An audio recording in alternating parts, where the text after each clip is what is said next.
Hey guys, welcome back to my first time here at Indoor Promised Land. We get to talk to some proven growers from around the internet, places that we know. Ask them about what was your first time like? What was it like? So, oh, wait, hold on. Okay, I'm getting, yep. Paging the doctor, paging Dr. Coco, paging Dr.MJ Coco. How's it Hey, going? hey, bud, how's it going? How's it going? I heard you were paging me. Yeah, thanks for reaching out because we needed a doctor in the house for sure.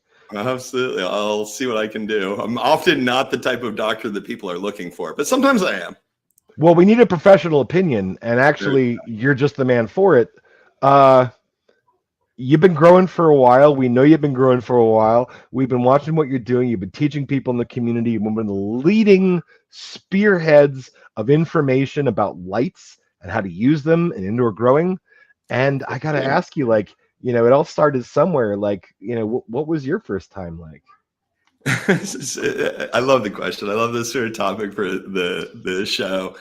I was thinking about this, and there's different ways to sort of approach this. So I had like my first false start back decades and decades ago. At the risk of sort of revealing how old I am, I'll just say decades and decades ago, when I was just starting off, sort of as an independent, person in the world. I got my first place outside my parents' house, basically, and found some bag seeds with my roommate and got a fluorescent light at the hardware store. Yeah. And like a bunch of little seedling pots, basically. And I think we had 18 or 20 little sprouted seeds. We got them to sprout. I believe we used the paper towel method back then.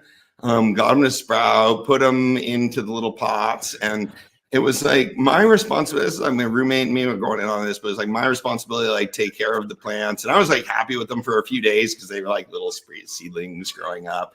And I was pretty irresponsible with like things in life at that age. I didn't water them as much as probably they needed to be watered, or even know that I was supposed to fertilize them or anything. So they probably only made it like 2 weeks or so, and then they died. And then my roommate was mad at me that I let the plants die, and then we had this whole thing about like that.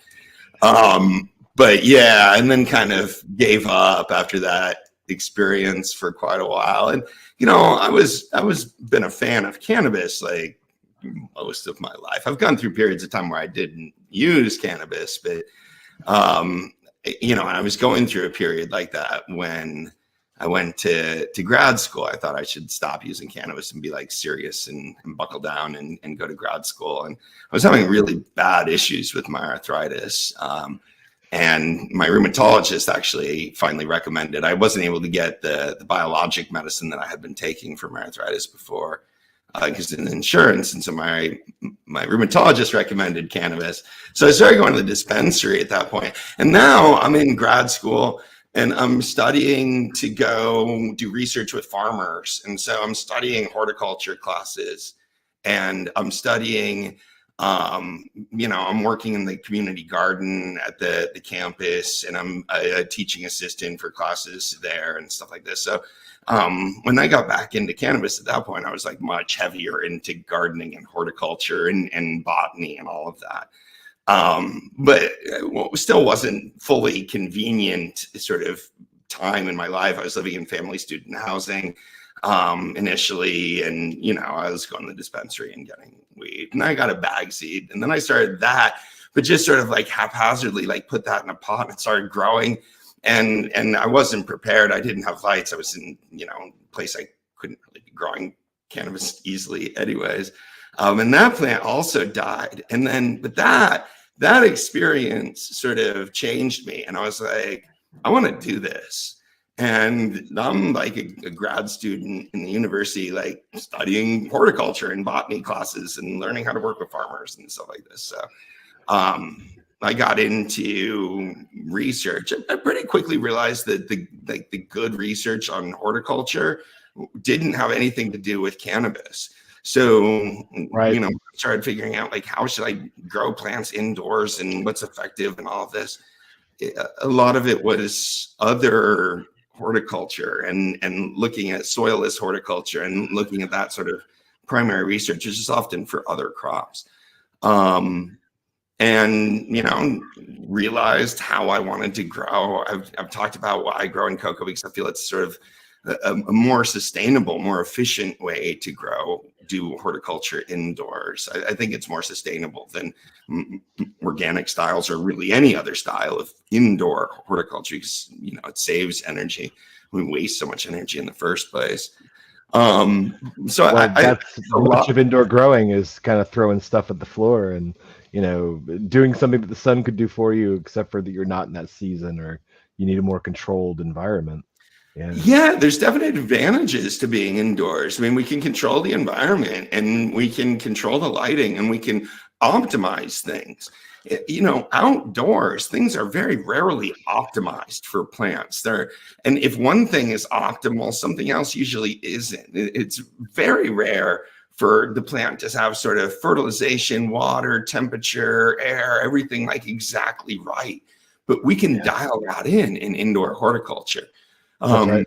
And it's expensive indoor horticulture because you got to recreate the sun and, you know, recreate the climate and all these things that are ideal. So the philosophy that I certainly took was, you know, if we're going to be using all of this energy, we need to figure out how to use it as efficiently as possible. And how to get to, I already killed plants at this point, right? How to make sure that we get to harvest successfully because you're running big, powerful lights indoors. Because I was looking at like, you know, getting some big lights at this point, and I want to start growing my cannabis indoors. Like, how do we actually do this responsibly? How do we do this sustainably? And it turns out you should try to do it quickly in that case. And soilless is absolutely sort of the fastest way to grow plants. And it turns out that maybe the best, you know, way to do it isn't, you know, between you and your roommate in a closet in grad school. Yeah, exactly. What was the difference between environment? Like, what was different? You weren't in between your experimental phase, you know, and then your actually application phase, which draws a direct line to where you are now. Like, what was different about like the environment that you put those plants in? It wasn't a closet, though, was it? No, after doing sort of that research, after the previous attempts, once I finally got into a place that I could grow in, I could set up a tent in, and we were talking, I'm pretty sure that was 2011 now, so like 12 All years right, ago. yeah, 12 years, man. Yeah. I'm gonna have to like sort of look back at things, but I'm pretty sure based on some other things that happened in my life that was 2011. Yeah, you know, I went for it, and I had just gonna get these big lights, and I wanted to make sure that we were gonna, you know, run them efficiently and effectively at that point, and how to sort of dial that in. I did a bunch of research in other areas and like library research at the university and stuff like that. I didn't really turn much to sort of the online research. I mean, that's just not how I was trained to do research at that point. But Right. I didn't find a lot about cannabis specific things. And I actually remember the first time going in and seeking out sort of form advice was about a photo period issue with cannabis that I had left a light on and during the dark period. And I was like, oh shit. And I didn't sort of at that point know what exactly was going to happen. That wasn't part of my training. Like I knew about, you know, fertilization and germination and growing plants effectively.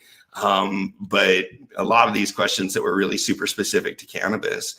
And it was actually then starting to interact with the cannabis community. And I'm like, oh, but the stuff you guys are talking about how to grow in cocoa is just awful. I mean, this is just like not true. Like I knew at that point that wasn't true. I'm like, no, I have this knowledge from sort of like, you know, horticulture and like, and that eventually was what led to me writing Cocoa for Cannabis. Right. You know, I know that you've met a lot of new growers. You've probably met the most new growers, people who are actually interested in getting away from bro science. What are new growers, you know, that you meet nowadays? What are they concerned with? I meet a lot of growers that are probably like me. They've got into this, they made an attempt at it and they kind of failed. And now they want to sort of step back and like, I want to do this right. Like, I want to do this. I know people can do this. Can you say that again? They started once and then they And failed. failed. Yeah. Yeah. All right. Man, it's maybe harsh. Yeah, you put an effort. Yeah, you put it. Sometimes it's not a your full heart to it. failure. Sometimes it's just not the kind of success that you're capable of having or that other people have had, right? So you didn't reach your goals. And people often, put their plants in potting soil that they bought at the hardware store and then trying to grow it like they grow, their daisies or something. And to a certain extent that works, but we're trying to grow for kind of maximum production, a harvestable crop, not just sort of like a house plant that looks good. This is really different than just growing house plants, which for the most part, you don't really want them to grow too much. You just want them to like sit in the corner and look pretty, right? Like we're trying to harvest our plants to produce sort of yield. And that comes from agricultural research and horticultural research, and at the same time, cash crop. Yeah, it's a cash crop. Yeah, it's not a house plant. I've always taken umbrage when I heard someone say it was a house plant. Right, it's not a house plant. You don't harvest a house plant. Yeah, but even gardening. Yeah, I mean, it's a better metaphor. You're sort of pulling stuff out of your garden and you really have to kind of put stuff back in. And there's a relationship between what you put in and what you can take out of your garden in that way. We can unlock a lot with indoor horticulture pretty easily. And there's a lot of good knowledge and good products that make it pretty easy to do this. Even, since I've been growing, even in the last couple of years, I mean, things have gotten so much cheaper and more accessible. So that's come around too. Right. So you meet new growers all the time, and they will, probably like me, probably like you, their first time wasn't their first harvest, and they kind of want to get it right in the second turn. What sort of preconceived notions do those guys come in with that you have to maybe disabuse them of? People coming in, there's a lot of bro science. Bro science is abound. Like you said, you weren't paying attention to people on YouTube and on Instagram and on the internet. You weren't paying attention to Reddit forums. You had a horticultural, graduate degree level, of understanding. Most of us don't. What do we come into your world like asking, questions about, or for the challenges that you have to disabuse them of? Home growers in specific. I mean, there's practices that are specific to sort of cocoa and specific to other sort of hydroponic methods of growing that growers often are kind of confused about. And then there's this sort of like larger things in the community, like schwazzing, for example, cutting all your canopy leaves off your plants because you think that's going to grow bigger buds. There's a lot of mythology that develops around different styles of fertilization and what that does to the plant. Things about what I call the pre-harvest rituals. 48 hours off, or the dark period before harvest, or the flush, the big one that like a lot of people still do, flushing plants, or watering right before to bulk, one last chance, or any of that shit. Yeah, right. Or 24 hours of darkness at flip. Oh my gosh. Those sort of abrupt things, but the heavy defalls, I think that people do at almost exactly sort of the wrong times for doing them. That stuff flies in the face of horticultural science and wisdom and every practice that every grower does in every other crop. It's weird. And it was weird coming into the space as sort of from a background working with other kinds of farmers, coming into the cannabis space. I'm like, these people believe like weird things, and a lot of it feels like mystical at times. And I realize that there's sort of almost a religious reference for the plants. Yeah, it's mind-altering substance, and you feel a connection and emotional involvement. Yeah, and there's also the black market aspect of this. The good quality information and access to good quality information has been sort of historically hard to come by for cannabis growers. And that's where I thought, like, okay, I live in a legal state, and I like this topic, and I'll kind of try to digest this information and try to provide sort of better scientifically grounded knowledge for growers to be able to tap into. So clearly back in 2011, on your first like real serious attempt, when you were drawing from your horticultural knowledge, with your college level advanced understanding, you weren't schwazzing back then. We know that. But what if we could put you in like a time machine and take you back to 2011? What is Dr. I'd like to go back earlier. Okay, go way back. Go back to the first guy. Go back to experimentation, MJ. Yeah. Like back to the 2011. I'm trying to remember if it was 2011, but yeah. Then I feel like I was kind of on the right path at that point, at least. I might have said to sort of stick to this, or that there's like, people are interested in this knowledge or this information or something along those lines. But I think I figured that out. I wasn't, other things were going on during that period of time too. So I kind of feel that by the time I was ready, I wrote Coco for Cannabis. I mean, then that came out as soon as I sort of had the time available to dedicate to that project.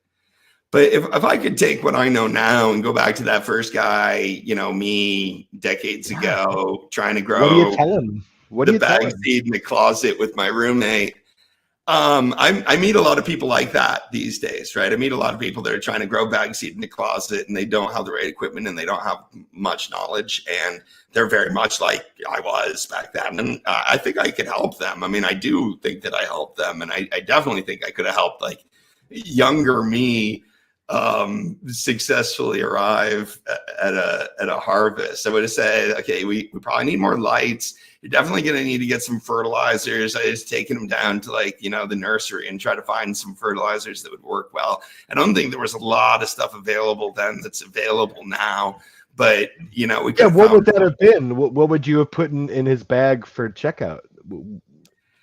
It's interesting. I don't entirely know what would have been available then, but we probably would have gone with a more, certainly there were organic or hydroponic nutrients available.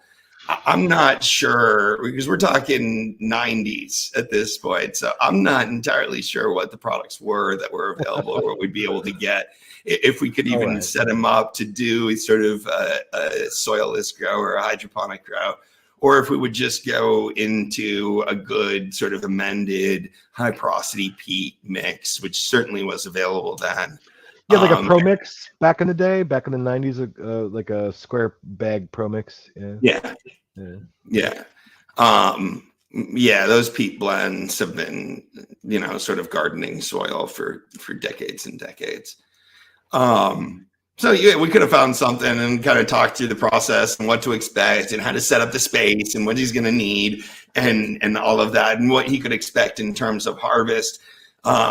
Because none of that stuff wasn't available to us at the time. I mean, we didn't even have the internet or Google really available to like look for this kind of information, right? Yeah. So like it was really hard to pull together a bunch of money and invest in equipment when you had absolutely no idea if this was going to become sort of a successful endeavor or not, or if that was all going to just be sort of lost.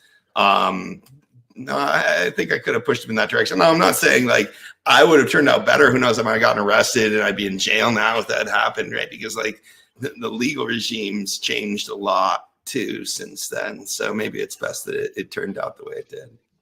Did you have any point where you were flipping through the high gloss, high color, high resolution photos of like the Grow Bible, the Jorge Cervantes stuff? I only looked at that stuff.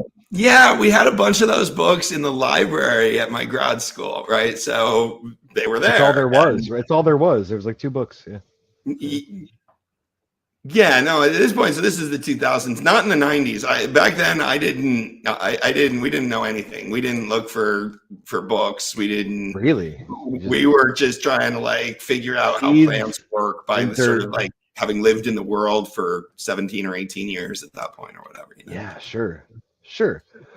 Man, that's fantastic. And like you really helped a lot of people, so I'm not at all surprised if some of those people are probably very entertained to hear you spill the beans about like like My how torch things plant. were. Yeah, sure. I literally got into researching how to grow in cocoa because I had like killed a bunch of plants in other methods. I mean, I suppose I could have done it better, but it was basically, no research, no nothing, pop a seed in, it didn't work. Okay. And then I'm like, screw it, I can do better than this. Like, I'm going to go and actually figure out how to do this right. Look, you've been one of the giants for whom shoulders we've had a chance to stand on to see a little further, and I appreciate what you've brought. No, and it's. I think people are interested in the science. I think people are interested in not just your like your review of a light, but the actual information about the light. And then after so many light reviews that you've done, that I've certainly gained interest from. I've learned a lot from what you've disclosed. About that's what's interesting to me too, John. Like, people ask me to review tents, and I'm like, what am I going to say about a tent? Like, what's the science for me to talk about a tent? Like, I'm not just going to do an ad for your product. Like, to me, testing lights is, we all learn something. I mean, I've learned a tremendous amount, and then showing how to set it up and how to use it and providing sort of that's real knowledge that people can really use. And that's a real service, I think, to the community. And that's the difference between the light you had in the closet back with you and your housemate, and what you understand how to use light in the most efficient way, not just the most maximum way, not just the most extreme way, the most. Right. But I will ask. Back then, a lot of extreme wasn't even really possible. I mean, extreme would have been getting a big HPS, I suppose, but that was pretty extreme. Cutting down a street lamp, going up there on a ladder and cutting down a street lamp so you could have something to grow pretty under. Extreme. Yeah. I mean, there was a time when you bought a high pressure sodium fixture, and you attracted the attention of local law enforcement. I mean, so all the guys were sort of sketched about that. In the interim, in between those two periods of time, I actually lived up in Northern California and lived around growers that sort of were better at doing this than I had been. And so I saw that, but I didn't sort of run my own grows, didn't have my own plants. I had friends that did those. So, and they had HPS, and that was like the early 2000s. Sketched about law enforcement and everything else. So sort of seen the industry come full circle in the last few decades.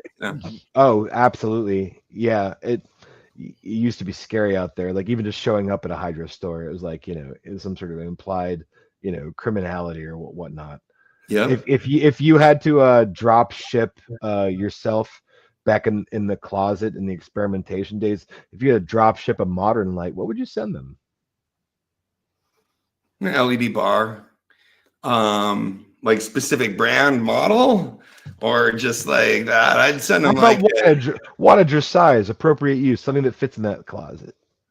That was a pretty good size walk-in closet, and I guess I would tell them, like, let's convert this whole thing. That would be 800 watt to 1,000 watt LED bar. It's probably like 5 by 7 the wattage, but there are some differences in efficiencies to some extent. But there's a lot of good options, and almost anything you can buy today is just light years better than anything that was available at that point. Well, I know the internet wasn't popping off back in the 90s, but it is now. Where could a new grower? I was on like dial-up AOL and stuff. Yeah, BBS chat rooms, stuff like that. Yeah, that's about as good as it got. Yeah, IRC. Or just even if you paid the extra for like the AOL, you had those little sub chats. But like, let's send a website back to your previous self, the first time grower. Where is young MJ going to find out about all the modern ways to grow, to understand lights, understand the equipment, to understand the growing method? Is there a website you would there is indeed a website there, New York John. You can find me at cocoforcannabis.com. I also have a Patreon at Dr.MJ Coco. I run the Ask Dr. Coco show every week through that. I've got a YouTube channel, Dr.MJ Coco, and an Instagram account at Dr.MJ Coco. But yeah, a bunch of free resources and an incredible community of growers over at cocoforcannabis.com. So check that out. And yeah, including you, Mr. New York John, in our current challenge. And there's grow challenges, guys. Participate. Yep. You know, I'm getting excited to grow the biggest auto. Grow journals. Oh yeah, fantastic. That's gonna be fun. That's our spring autoflower challenge. Starts on 4/20. So come and grow with us. We're doing the Size Matters Spring Autoflower Challenge.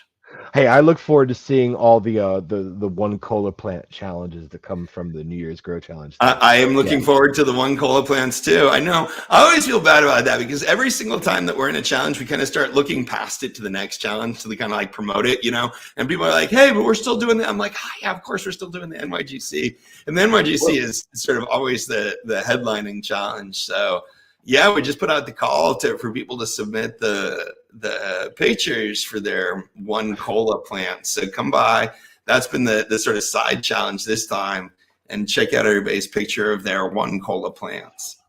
And if you guys are watching this right now, if you look in the live show, the comments down there in the description, you're going to see a link over there. And yeah, if you have something going on over there in the Grow Challenge, show us your one cola, because you know, let's see what it can do. Let's see the power of this plant that you've harnessed. Let's see what you can get out of one cola. Fantastic, right? Great idea, MJ. What's that? Great idea, MJ. That was fantastic idea with that. Yeah. Excellent. Look, I know we could find you at YouTube. I know we could find you over at www.cocoforcannabis. There's a couple other shows around. Do you want to throw out a shout out? Yeah, so I do the Growing with My Fellow Growers show on Sundays. That's on the Cheap Home Grow channel. It's hosted by Jack Greenstock. We've been doing that show for over 4 years now, every Sunday evening. So check that out. And I just started the Ask Dr. Coco show on Monday nights at 5 Pacific, 8 p.m. Eastern time. And I'm running that through my Patreon. So check out Patreon, Dr.MJ Coco, for details on that.